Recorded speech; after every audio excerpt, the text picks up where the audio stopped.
How to foil on leather with Cricut. Step 1. Go to Shapes and select a square. Step 2. Now measure the blank you're going to use. Step 3. Go back to Cricut Design Space and resize the square to match the size of the blank.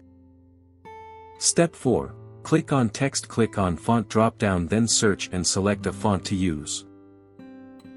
Step 5. Select the square, then click on the Color Swatch button and change the color to match the blank. Step 6.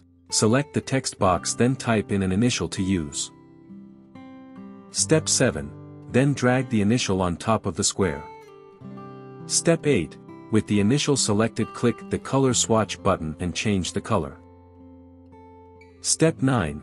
Resize the initial on the design. Step 10. If the letters are too thin, drag the square and the initial apart, click Offset, set a small distance, select corner, then click Apply. Step 11.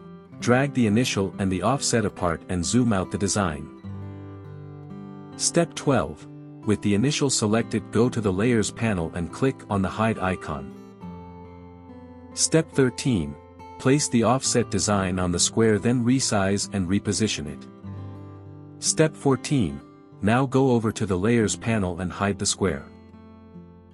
Step 15. Once done, click Make, then turn on Mirror. Step 16. Place the foil iron-on material face down on the mat and smooth it down. Step 17. Go back to Cricut Design Space, click Continue and select Everyday Iron-On as the base material. Step 18.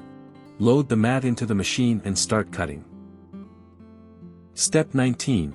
Grab your heat press, turn it on, and set the temperature. Step 20.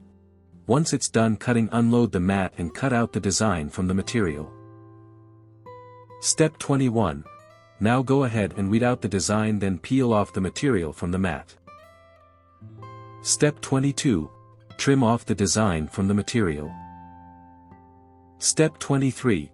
Grab the blank, place the design on it, grab the heat press and apply heat gently in a circular motion. Step 24. Let it cool a little, then peel off the liner. For more such help and information, visit us at www.mannymaker.com or call us at +1 786 866 5932 +44 020 3983 0480.